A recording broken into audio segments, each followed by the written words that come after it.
Good morning students, my self mister Subhash पल। आज हम स्टार्ट करेंगे पोएट्री का third chapter class 12th on his blindness.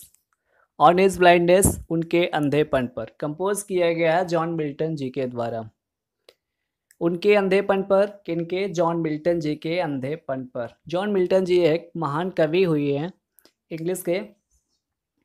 तो उन्होंने इस कविता को कंपोज किया है।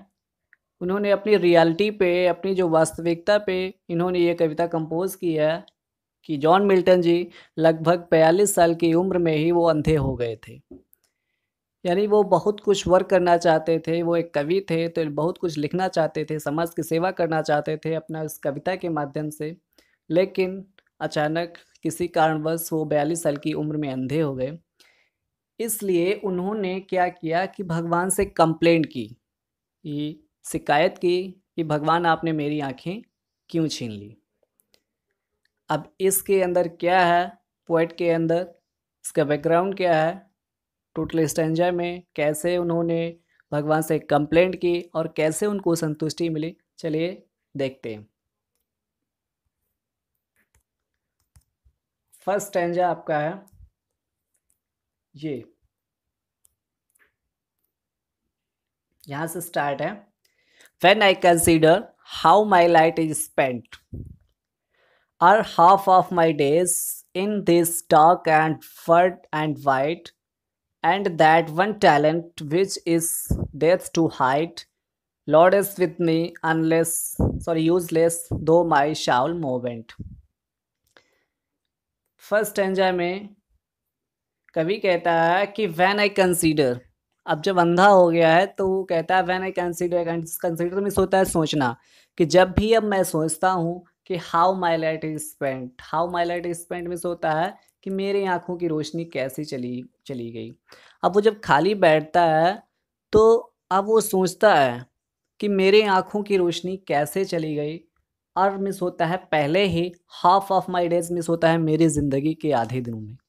मेरी ज़िंदगी के आधे दिनों से पहले ही मेरी आँखों की रोशनी कैसे चली गई। इन दिस डार्क, अब ये बहुत ही अंधकारमय वर्ड जो संसार एंड वाइड बहुत विस्तृत हो गया है। अब ये जो संसार है हमारे लिए बहुत ही डार्क, बहुत ही अंधकारमय और बहुत ही विस्तृत हो गया है। एंड दैट वन टैलेंट, मेरे पास केवल एक गुण था, एक टैलेंट था, which is death to hide. Death means होता है मृत्यु के बाद, टू हाइड मिस होता है छुप जाएगा या चला जाएगा। मेरे पास केवल एक ही टैलेंट था, मेरे पास केवल एक ही गुण था जो मेरे मरने के बाद मेरे साथ ही चला जाएगा। उस कविता के माध्यम से बताना चाहता है कि कवि के पास एक टैलेंट था, वो था कविता लिखने का टैलेंट, यानी कविता लिखने का गुण, जिसके माध्यम से वो काफ़ी वर्क करना चाहता था, काफ़ी सेवा करना चाहता था इस समाज की और देश की। लेकिन अब क्या था, वो अंधा हो गया था। तो अब कहता है कि मेरे पास एक गुण था जो कि मेरी मृत्यु के बाद वो चला जाएगा। Lost with me useless, lost with me useless, कवि कहता है कि ये लॉस मिस होता है पड़ा हुआ है, बेकार है, विद मी माने मेरे लिए, यूजलेस माने बेकार। मतलब कि ये जो क्वालिटी है, ये जो गुण है कविता लिखने की जो क्वालिटी है, अब ये मेरे लिए बिल्कुल बेकार है। यहाँ से है कि लॉस्ट विद मी यूजलेस, अब ये जो कविता लिखने का गुण है ये मेरे लिए बेकार है। दो माई साउल मोर बेंट, बेंट मीन्स होता है बहुत ज़्यादा एक्साइटेड होना, बहुत ज़्यादा उत्तेजित होना, उत्सुक होना। दो माने यद्यपि माई शाउल, मेरी आत्मा जो है, मोर बेंट बहुत ज़्यादा उत्सुक है। किस चीज़ के लिए? कविता लिखने के लिए, समाज की सेवा करने के लिए। अब कवि कहता है कि यद्यपि मेरी आत्मा बहुत ज़्यादा उत्सुक है कविता लिखने के लिए, लेकिन अब ये जो गुण है मेरे लिए बेकार है, यूजलेस है। ये यहाँ से यहाँ तक हो गया आपका फर्स्ट स्टैंजा, यहाँ पे एंड है। नेक्स्ट देख लेते हैं सेकंड स्टैंजा।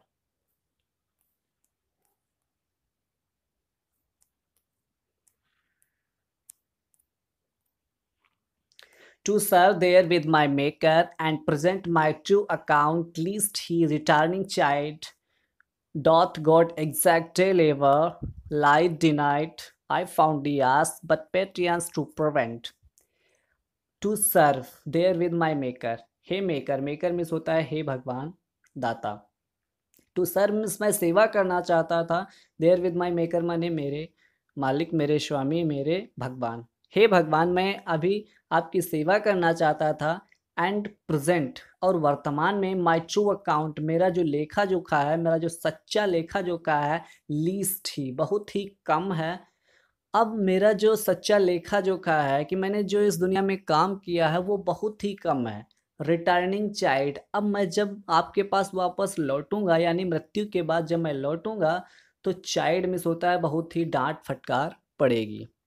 यानी जब मैं मृत्यु लोक को यानी यहाँ से जब मैं मर करके जब स्वर्ग लोक को जाऊंगा, स्वर्ग को जाऊंगा, तो जब वापस जाऊंगा तो वहाँ मुझे बहुत डांट फटकार पड़ेगी। चाइल्ड मिस होता है डांटना कि भाई आपने कुछ काम नहीं किया, मैंने तुमको भेजा था और आपका लेखा जोखा जब मेरा देखा जाएगा तो मुझे बहुत डांट फटकार पड़ेगी कि आपने क्या किया।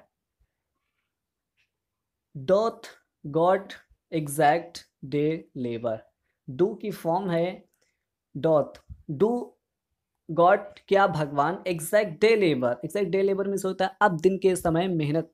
क्या भगवान अब मुझसे दिन के समय मेहनत करने की आकांक्षा रखेगा? कहने का मतलब मुझसे काम लेने की कोई आकांक्षा रखेगा? लाइट डिनाइड, तुमने तो मेरी रोशनी ही छीन ली, मेरे तो आंखों की रोशनी ही चली गई। अब मेरे आंखों की रोशनी चली गई तो अब मैं भगवान की सेवा कैसे करूँगा? क्या वो मेरे काम की अपेक्षा करेगा मुझसे?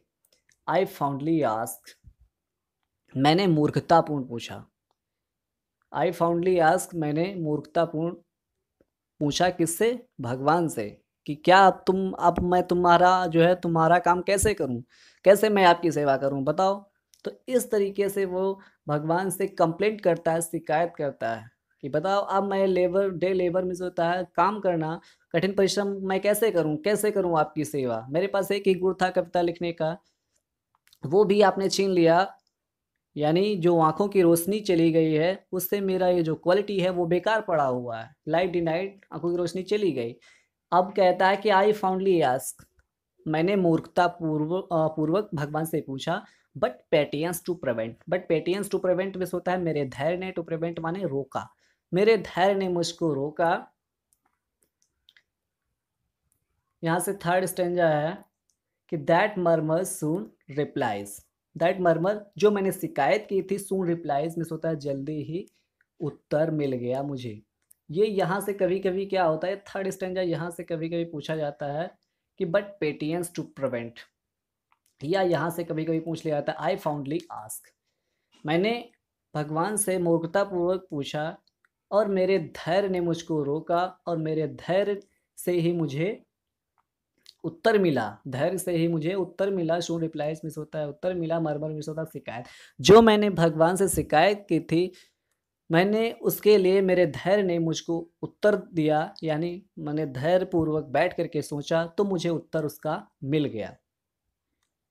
अब क्या उत्तर मिला कि गॉड डॉथ नॉट नीड, कि भगवान को आवश्यकता नहीं है आइदर मैंस वर्क, ना तो किसी के व्यक्ति के काम की, और हिज ओन गिफ्ट्स, ना तो उसके उपहारों की। अब उसको धैर्य ने उसको उत्तर दे दिया, आराम से बैठ करके जब उसने सोचा तो उसके धैर्य ने उसको उत्तर दे दिया कि भगवान को ना तो किसी के काम की आवश्यकता है, ना तो किसी के उपहार की। उपहार मतलब जैसे कि क्या होता है कि हम कभी मन्नत मांगते हैं कि भगवान हमारा ये काम हो जाए, हम आपको 1,000 का प्रसाद चढ़ाएंगे, 500 का प्रसाद चढ़ाएंगे। ये क्या हुआ कि भगवान को से गिफ्ट मांगना हुआ कि हमारी मन्नत पूरी करने के लिए हम क्या कर रहे हैं, प्रसाद चढ़ा रहे हैं। तो प्रसाद जो है गिफ्ट है, भगवान को गिफ्ट करना है कि तो आपके प्रसाद की भी भगवान को आवश्यकता नहीं है, यानी किसी भी उपहार की भगवान को आवश्यकता नहीं है। और भगवान की सच्ची सेवा वो करते हैं जो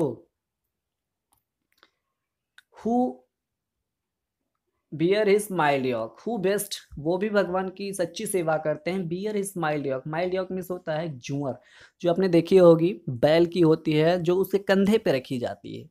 कंधे पे रख के जब वो चलता है तो वो कठिन परिश्रम करता है, इसका मतलब होता है माइल्ड यॉक मीन्स होता है कठिन परिश्रम करना। बियर मीन्स होता है सहन करना। वो भी भगवान की सच्ची सेवा करते हैं जो लगातार कठिन परिश्रम करते हैं और कष्ट को सहन करते रहते हैं, झेलते रहते हैं।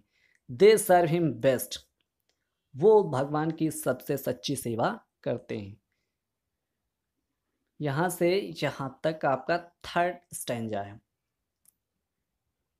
कि भगवान की वो भी सच्ची सेवा करते हैं जो लगातार काम करते रहते हैं और दुख को सहन करते हैं, कष्ट को सहन करते रहते हैं। भगवान को ना तो किसी के काम की आवश्यकता है, ना तो किसी के व्यक्ति के काम की, कि भगवान अगर ये है, इसमें बताया गया है ये कि अगर आप अच्छा काम करेंगे तो उसके अकॉर्डिंग आपको फल मिलेगा, उसका रिजल्ट होगा उसी अकॉर्डिंग मिलेगा। अगर बुरा करेंगे तो उसके अकॉर्डिंग मिलेगा। भगवान को आपके कामों की आवश्यकता नहीं है कि ये नहीं बहुत अच्छा कर रहे हैं तो आप बहुत भगवान आपसे ज़्यादा खुश हैं, ऐसा कुछ नहीं है। जो भी वर्क है, जो भी आपका रिजल्ट है वर्क का, वो आपके काम पे डिपेंड करता है। तो यही बताया गया, भगवान को ना तो किसी के काम की आवश्यकता है, ना तो किसी के गिफ्ट की। और भगवान की सच्ची सेवा वो करते हैं जो लगातार काम करते रहते हैं और कष्ट को सहते रहते हैं, क्योंकि भगवान ने ही गीता में बताया गया है कि कर्म ही पूजा है, यानी कर्म को श्रेष्ठ माना गया है। फिर यहाँ से है फोर्थ स्टैंजा, यहाँ से स्टार्ट होता है। हिज स्टेट, यहाँ से पूछा जाता है आपका, his state is kingly. His state is kingly miss होता है उसका जो साम्राज्य है वो वहाँ का राजा है। जो साम्राज्य है वहाँ का राजा है कौन? भगवान। Thousand set is bidding speed, मतलब हजारों लोग, बिडिंग मिस होता है आज्ञा पे, स्पीड मिस होता है बहुत तेजी से दौड़ते हैं। कहने का मतलब ये जो साम्राज्य है भगवान का साम्राज्य है, वो वहाँ का राजा है और हजारों लोग उसकी एक बिडिंग पे, एक आदेश पे सैकड़ों लोग, हजारों लोग बहुत तेजी से दौड़ते हैं। यानी भगवान जिसको आदेश देते हैं वो व्यक्ति बिना सोचे समझे उस काम को पूरा करने में लग जाता है। And post o'er land, post o'er land are ocean without rest. Post o'er land means होता है चाहे उसको जमीन पे भेजा जाए, और ओशन विदाउट रेस्ट चाहे समंदर में भेजा जाए। कहने का मतलब कहीं पे भी उसको भेजा जाए वो हर जगह जा करके भगवान का जो आदेश है उसको काम को पूरा करने की पूरी कोशिश करता है, चाहे वो धरती हो चाहे वो समंदर हो। दे आल्सो सर्व, और ये एक सबसे इम्पॉर्टेंट बात है कि दे आल्सो सर्व, वो भी भगवान की सबसे सच्ची सेवा करते हैं। हु ओनली स्टैंड, जो खड़े रहते हैं, एंड वेट, और अपनी बारी की प्रतीक्षा करते हैं। कि ये नहीं कि भगवान ने जिसको आदेश दिया वही और वो गया भगवान का काम करने में लग गया, वही भगवान की सच्ची सेवा करता है, ऐसा नहीं है। भगवान की वो भी सच्ची सेवा करते हैं जो लाइन में खड़े हैं और अपनी बारी की प्रतीक्षा करते हैं। ये यहाँ पे आपका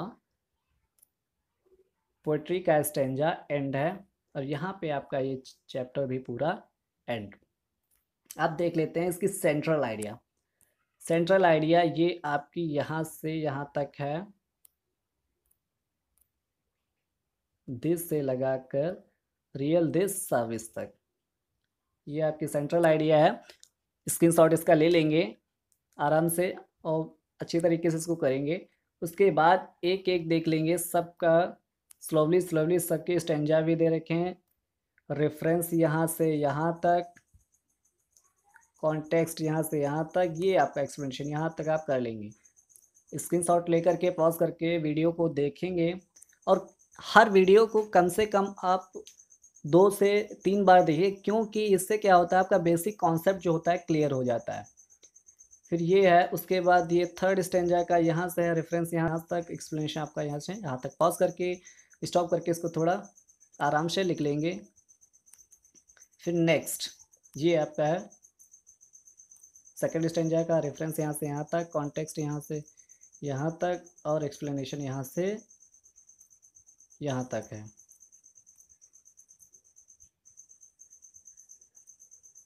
फिर फर्स्ट स्टैंजा आपका ये है, इसका रेफरेंस कॉन्टेक्स्ट एक्सप्लेनेशन पूरा, रेफरेंस यहाँ से यहाँ तक, कॉन्टेक्स्ट यहाँ तक, एक्सप्लेनेशन यहाँ तक। रेफरेंस कॉन्टेक्स्ट एक्सप्लेनेशन की हिंदी में अगर उसको में कोई प्रॉब्लम आती है तो कमेंट सेक्शन के माध्यम से आप पूछ सकते हैं। और हर वीडियो को, चाहे वो प्रो सेक्शन का हो या पिटरी सेक्शन का हो, हर सेक्शन के वीडियो को कम से कम 2 बार अवश्य देखें, जिससे क्या है आपका बेसिक कॉन्सेप्ट जो है क्लियर होगा। उसके अंदर क्या है वो सारी चीज़ें आपकी क्लियर होती रहेंगी। Thank you so much and take care.